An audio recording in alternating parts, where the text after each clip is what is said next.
Hello guys, कैसे हो आप लोग। उम्मीद करता हूँ काफ़ी ज़्यादा अच्छे हो गए। तो फाइनली मैं वीडियो लेके आ चुका हूँ जिसमें मैं बात करने वाला हूँ जो रिसेंटली 2 वीज़ास अप्रूव हुए हैं नेपाली सिटीजन्स के। फिर से मैं बता रहा हूँ, जो पहले थे वो सेपरेट थे और इस बार जो है वो दोनों लड़के हैं और उनके वीज़ास अप्रूव हो चुके हैं। उससे पहले मैं भी बता दूँ कि यहाँ पे 3 वीज़ास रिजेक्ट भी हुए हैं। उनका रीज़न क्या था उस वीडियो में भी बात करने वाले हैं।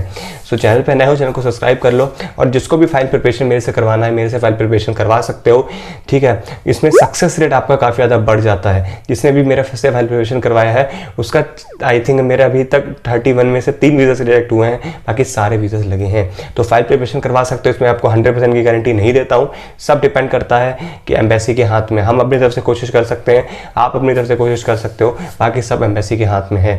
तो 100% गारंटी मैं नहीं देता, लेकिन अगर आपकी अपॉइंटमेंट मार्च में है तो आप मेरे से फाइल प्रिपरेशन करवा सकते हो और अपने वीज़ा के सक्सेस रेट को बढ़ा सकते हो। क्योंकि बाद में अगर आपका रिफ्यूजल आ जाता है तो बाद में अप्लाई या अपील या री अप्लाई करने से कोई फ़ायदा नहीं होता है। तो यहाँ पे हम बात कर लेते हैं जो वीज़ास अप्रूव हैं। आप लोग स्क्रीन पे भी देख सकते हो। तो बेसिकली इसकी मैंने कुछ टाइम पहले पोस्ट भी डाल दी थी, आप लोगों ने देख लिया होगा। तो बेसिकली ये नेपाली सिटीजन थे और इनके वीज़ास अप्रूव हुए हैं। और बेसिकली इनका सेंटर जो था जहाँ पे इनका सबमिशन हुआ कोची में था। एंड बेसिकली 5 लोगों का था, 5 में से 2 के लगे, 3 के नहीं लगे। जिनके लगे हैं पहले उनकी बात कर लेते हैं, फिर जिनके नहीं लगे उनकी भी बात कर लेते हैं। तो बेसिकली उन 2 के जो वीज़ास लगे हैं उनमें उनकी अगर जॉब की बात करूँ तो डिलीवरी बॉय की जॉब थी, रिक्रूटमेंट एजेंसी थी जिन्होंने उनको जॉब प्रोवाइड करी है, जिन्होंने उनको जॉब दी, ठीक है। बेसिकली रिक्रूटमेंट एजेंसी का मैं नाम यहाँ पे नहीं लूँगा, बट या ठीक है। बट क्योंकि 3 वीज़ास रिजेक्ट भी हुए हैं इस वजह से, तो उनका अगर मैं कुछ बात करूं ऐसा तो खास उनका कुछ ऐसा नहीं था। एक्सपीरियंस 2-3 साल का था, सारी चीज़ें थी, फ्रेश पासपोर्ट थे, ठीक है। कोई ऐसा नहीं कि कहीं अब्रॉड में गल्फ में काम कर रहा हो। जिनके रिजेक्शन आए हैं उनकी भी मैं बात करूंगा कि उनका रिजेक्शन क्यों आया है, ठीक है। तो ये था उनका, तो फाइनली यही थे। तो अब मैं बात कर लेता हूँ कि कुछ खास ऐसा नहीं है जिनके वीज़ास लगे उनको में कुछ ऐसा खास नहीं है कि जो मैं आपको बताऊं। बस ये है कि अप्रूव हो गए तो मैंने आपको बता दिया है कि उनकी जॉब ये थी। उन्होंने बेसिकली ऑल इन जॉब ढूंढी और रिक्रूटमेंट एजेंसी उनको कोई मिली, उसके थ्रू उन्होंने सारा प्रोसेस किया, सब कुछ हुआ और फाइनली उनके वीज़ास अप्रूव हुए हैं। और 4 तारीख उनका सबमिशन था एंड 11 या 12 तारीख को 4 जनवरी को मतलब उनका सबमिशन था और 12 या 11 फरवरी को उनकी मेल आ गई थी, या कह सकते हो मैसेज आ गया था कि आपका वीज़ा जो है, आपका जो पासपोर्ट है वो डिस्पैच हो चुका है, ठीक है। सो अब मैं बात कर लेता हूँ कि जिनके 3 वीज़ा रिजेक्ट हुए हैं उनका क्या इशू था। देखो 3 में से 2 बंदे थे जो एक सऊदी और एक कतर रिटर्न थे, ठीक है। यहाँ पे बात आ जाती है रिलेवेंसी की, ठीक है। तो उनमें से एक बंदे की जॉब थी सिक्योरिटी गार्ड की जॉब थी, उसने कतर में सिक्योरिटी गार्ड की जॉब करी, वीज़ा में साफ साफ लिखा हुआ था सिक्योरिटी गार्ड। दूसरा बंदा था जो प्लम्बर था, उसके वीज़ा पे साफ साफ लिखा हुआ था कि लेबर, ठीक है। अब उनकी जो रिलेवेंसी थी वो बिल्कुल सेम नहीं थी।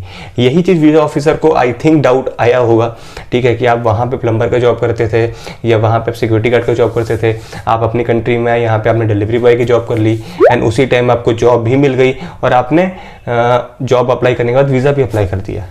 तो इस चीज़ पे उनको डाउट रहा होगा। एंड थर्ड जो बंदा था उसका कुछ ऐसा नहीं था, फ्रेश पासपोर्ट नहीं था, कुछ नहीं था। उसका रीज़न की मैं बात करूं तो कुछ ऐसा खास नहीं था, लेकिन हाँ उनके जो सबमिशन थे वो आगे पीछे फाइलें लगी हुई थी, एक दिन में सबके सबमिशन थे।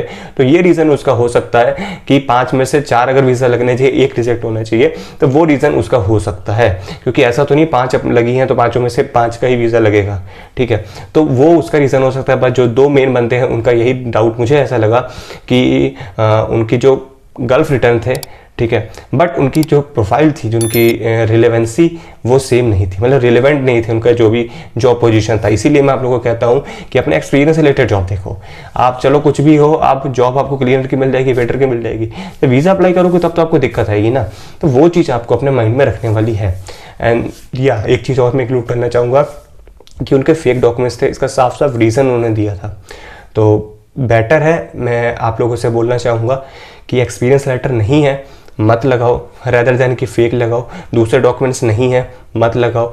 जिसके पास एक्सपीरियंस लेटर नहीं है, मैं काफ़ी अच्छा ऑप्शन आप लोगों को प्रोवाइड कर सकता हूँ। बेचना एक्सपीरियंस लेटर का आप एक ऐसा डॉक्यूमेंट लगा सकते हो जिससे अगर आपने सच में काम किया है, ठीक है, अगर आपने सच में काम किया है और वो आपको एक्सपीरियंस लेटर नहीं प्रोवाइड कर रहे हैं, तो मैं आपको एक लेटर ऐसा प्रोवाइड कर सकता हूँ जो एक्सपीरियंस लेटर के वर्क करेगा, एक्सपीरियंस लेटर के जैसे वर्क करेगा, बट वो एक्सपीरियंस लेटर नहीं होगा। कौन सा वो लेटर है तो वो भी मैं आप लोगों को बता दूंगा, तो आप लोग वो भी मेरे से क्रिएट करवा सकते हो। लेकिन काम आप लोगों ने किया होना चाहिए, ठीक है। काम आप लोगों ने किया होना चाहिए, और उसको एक्सपीरियंस का आपके पास नहीं है, डजेंट मैटर, और प्रूफ्स होंगे वो मैं आपको बताऊंगा कि वो आप कलेक्ट कर सकते हो, वो आप लगा सकते हो। ये सारी चीज़ें फाइल प्रिपरेशन में आ जाती है। इसलिए बोलता हूँ फाइल प्रिपरेशन काफ़ी ज़्यादा इंपॉर्टेंट है, जो आप लोगों को अपने माइंड में रखना चाहिए। एंड वो कौन सा लेटर है, जो अगर आपके पास एक्सपीरियंस लेटर नहीं है तो आप वो लगा सकते हो, जिससे एक्सपीरियंस की जरूरत ही नहीं पड़ेगी, एक्सपीरियंस लेटर की जरूरत नहीं पड़ेगी। ठीक है, तो ये रीज़न आई थिंक मुझे ऐसा लगा कि उनके में था रिजेक्शन का जो कारण था। बाकी ऐसा नहीं है कि भाई मैं एजेंट की तरह बताऊं कि भाई जो लगे रिजेक्ट हुए हैं, वो भी मैंने बताए हैं कि भाई 3 रिजेक्ट हुए हैं अब तक, 3 भी मैंने आप लोगों को बता दिए उनके क्या रीज़न आया था। ठीक है, रिजेक्शन का लेटर आप लोगों के सामने, आप लोग स्क्रीन पे देख सकते हो। ठीक है, तो बेसिकली यही चीज़ थी। तो वीडियो एंड करने से पहले मैं बता देता हूँ कि जो लोग भी नए मेरे चैनल के साथ जुड़े, चैनल को सब्सक्राइब कर सकते हैं, और मैं इस चैनल पर नई नई वैकेंसी से रिलेटेड वीडियो डालता रहता हूँ, मार्टा से रिलेटेड अपडेट्स डालता रहता हूँ, और फाइल प्रिपरेशन करवाना चाहते हो तो करवा सकते हो। ठीक है, तो thank you so much again for watching the video.